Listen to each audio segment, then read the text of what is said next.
بسم اللہ الرحمن الرحیم۔ اجمل ملک چینل سے آپ کا بھائی اجمل ملک۔ چلو آج کچھ اچھا سنتے ہیں۔ دوستو، بنو امیہ کا سب سے حسین بادشاہ سلمان بن عبد الملک، سب سے حسین، 42 سال کی عمر، جوانی سے بھرپور۔ جب اس کی میت کو قبر کے قریب کیا گیا تو لاش ہلنے لگی۔ ان کے بیٹوں نے کہا، ہمارے ابو زندہ ہیں، سکتہ ہو گیا ہوگا، ابھی زندہ ہیں۔ عمر بن عبدالعزیز فرمانے لگے، ارے بھتیجو، زندہ نہیں ہے، قبر کا عذاب جلدی شروع ہو گیا ہے، چھپاؤ، جلدی چھپاؤ۔ عمر بن عبدالعزیز جب تخت پر بیٹھے، اس پر سلمان تھا، اس پر ولید تھا، اس پر عبد الملک تھا۔ ان تینوں نے اپنے من کو راضی کیا۔ عمر بن عبدالعزیز نے اپنے رب کو راضی کیا۔ جب عمر بن عبدالعزیز کا وقت آیا، انہوں نے رضا بن حیبہ سے فرمایا کہ میں نے عبد الملک بن مروان، جو ان کے چاچا بھی تھے اور سسر بھی، جن کی بیٹی فاطمہ سے شادی ہوئی تھی، میں نے ان کو عبد الملک بن مروان، جس نے 10 سال حکومت کی، کو قبر میں اتارا۔ کفن کی گرہ کھول کر دیکھا تو ان کا چہرہ قبلہ سے ہٹ چکا تھا اور رنگ کالا سیاہ پڑ چکا تھا۔ عبد الملک بن مروان گورا چٹا تھا، گال سرخ، آخر کالا کیوں؟ پھر میں نے اس کے بیٹے ولید، جس نے 21 سال کی حکومت کی، کو قبر میں اتارا۔ میں نے اس کے کفن کا گرہ کھولا تو اس کا رنگ سیاہ ہو چکا تھا، قبلہ کی طرف سے چہرہ ہٹ چکا تھا۔ پھر سلمان کے کفن کو کھولا، اس کا بھی چہرہ قبلہ سے ہٹ چکا تھا، رنگ سیاہ پڑ چکا تھا۔ اب میں جا رہا ہوں، مجھے دیکھنا۔ پھر تینوں نے حکومت کی، پوجا کی۔ عمر بن عبدالعزیز نے اللہ تعالیٰ کی عبادت کی۔ انہوں نے ایک بڑا عجیب خطبہ دیا جب خلیفہ بنے۔ فرمانے لگے، اے لوگو، بچپن میں شعر و شاعری کا شوق تھا تو میں شاعر بنا، تھوڑی سی اٹھان ہوئی تو علم کا شوق ہوا، میں نے علم حاصل کیا۔ جوان ہوا تو فاطمہ بنت عبد الملک سے عشق ہوا، میں نے ان سے شادی کی۔ اب اللہ نے مجھ کو حکومت دے دی ہے، اب تم دیکھو گے میں اس سے اپنے اللہ کو راضی کروں گا۔ بنو امیہ کی وراثت میں حکومت آ رہی ہے اور 3 براعظم پر حکومت ہے۔ ایسا رعب و دبدبا بنو امیہ کا کوئی اس کے سامنے سر نہیں اٹھا سکتا تھا۔ 3 براعظم میں زکوٰۃ لینے والا کوئی نہ رہا، 3 براعظم میں سوال کرنے والا کوئی نہ رہا، 3 براعظم میں ظالم کوئی نہ رہا، 3 براعظم میں مظلوم کوئی نہ رہا۔ لیکن خود کیسا رہا؟ گھر آئے، فاطمہ، بڑے اچھے دن گزرے ہیں، اب امتحان ہے، میں تیرا حق ادا نہ کر سکوں گا۔ طلاق لینی ہے تو میں حاضر ہوں، ساتھ دینا ہے تو پہلے اپنا حق معاف کرو۔ سیاسی لحاظ سے فاطمہ جیسی عورت تاریخ میں نہیں آئیں، 7 نسبتوں سے یہ شہزادی ہیں۔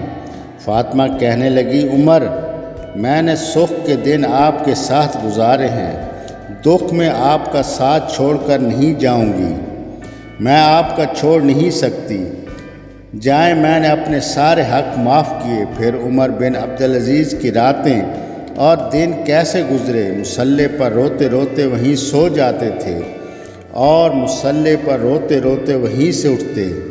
اپنی حکومت کو اللہ کی رضا کے لیے استعمال کیا۔ کیسے استعمال کیا؟ فاطمہ کا سارا زیور بیت المال میں ڈال دیا، تنخواہ پر آ گئے۔ عید کا موقع آیا، بچوں نے کہا ہمیں کپڑے لے کر دو۔ فاطمہ کے پاس عمر کے 3 بڑے اعظموں کے خلیفہ ہونے کے باوجود کیا کرتی؟ بچے رو رہے تھے، امی جان ابا سے کہیں عید آ رہی ہے، ہمیں عید کے کپڑے لے دیں۔ ابا تشریف لائے، خزانہ لبالب بھرے ہوئے ہیں، گندم کے ڈھیر ہیں۔ کہا امیر المومنین، بچے کپڑے مانگ رہے ہیں۔ کہا فاطمہ، میرے پاس تو پیسے نہیں، کہاں سے کپڑے لے کر دوں؟ فاطمہ نے کہا پھر بچوں کا کیا کریں؟ کہا مجھے بھی نہیں پتہ کیا کروں۔ تو فاطمہ نے کہا آپ ایسا کریں، اگلے مہینے کی تنخواہ ایڈوانس لے لیں، اس سے ہم بچوں کے کپڑے لے لیتے ہیں اور میں مزدوری کر کے گھر کا خرچ چلا لوں گی۔ ارے نئی نسل، اپنی تاریخ پڑھو، صرف ڈرامے نہ دیکھو، صرف گانے نہ سنو، اپنی تاریخ پڑھو تو آپ کو پتہ چلے گا کہ آپ کے آباء و اجداد کیسے تھے۔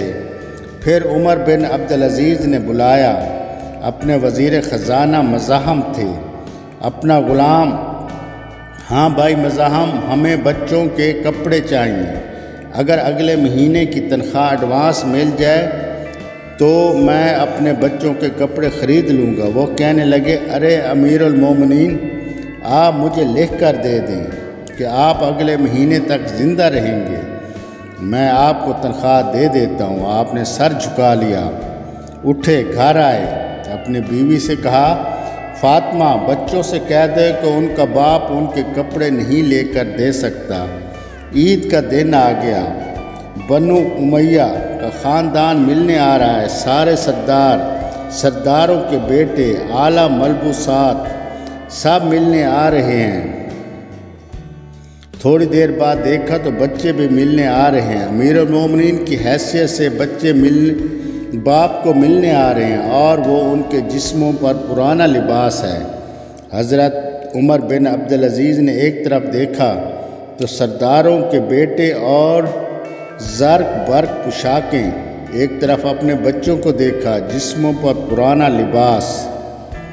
ارے اس باپ سے پوچھو جو سب کچھ کر سکتا ہو لیکن پھر بھی اللہ کی رضا کی خاطر مٹھی بند کر لے کہ نہیں، میں نے حرام کی طرف نہیں جانا۔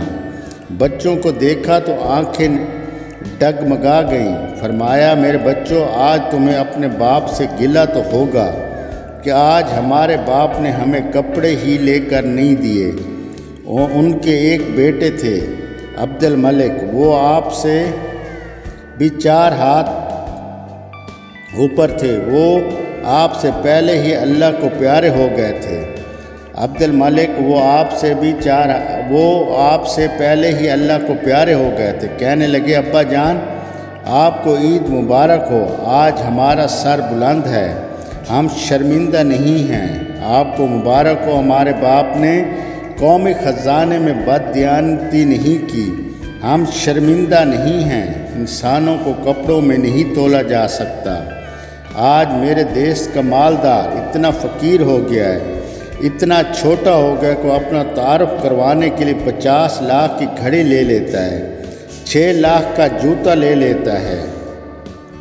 آج کی بیگم اتنی چھوٹی ہو گئی ہے کہ وہ اپنے قد کو بڑا کرنے کے لیے 8-10 لاکھ کا ہینڈ بیگ لیتی ہے۔ ارے میرے بھائی، تو 2 ٹکے کا بھی نہیں رہا اگر تم نے 50 لاکھ کی گھڑی سے خود کو بڑا بنایا ہے۔ ارے اس دھوکے سے نکلو، برانڈڈ جب تم اپنی ذات میں بے قیمت ہو تو اللہ کی قسم تمہاری گھڑی، تمہارے بیگ، تمہاری گاڑیاں تمہاری ذات اونچا نہیں کر سکتی۔ تو اللہ کی قسم تم صرف اپنے اعمال سے اونچا ہو سکتے ہو۔ ایک دن عمر بن عبدالعزیز اپنی بیگم فاطمہ سے کہنے لگے، فاطمہ، کچھ پیسے ہیں، میرا انگور کھانے کو جی چاہ رہا ہے۔ فاطمہ رونے لگی اور کہنے لگی، امیر المومنین، خزانے بھرے پڑے ہیں، کیا 1 درہم کا بھی حق نہیں کہ آپ لے کر انگور کھا لیں؟ فاطمہ کی بات سن کر تڑپ کر بولے، فاطمہ، میں جہنم نہیں برداشت کر سکتا۔ آج ہم اپنے گریبان میں جھانکے تو ہر صاحب اپنی جگہ، جس کو جتنا موقع ملتا ہے لوٹ کھسوٹ میں لگا ہوا ہے۔ اللہ ہمارے حال پر رحم فرما، دنیا بڑے خسارے کی جگہ ہے، تو صرف اپنے اللہ سے دل لگا لو اور اسی کے رنگ میں رنگ جاؤ، اسی کا رنگ سب سے بڑا رنگ ہے۔ اللہ ہم سب کو اپنے دین پر چلنے کی توفیق عطا فرمائے، آمین۔ آپ کا بھائی اجمل ملک، اللہ حافظ۔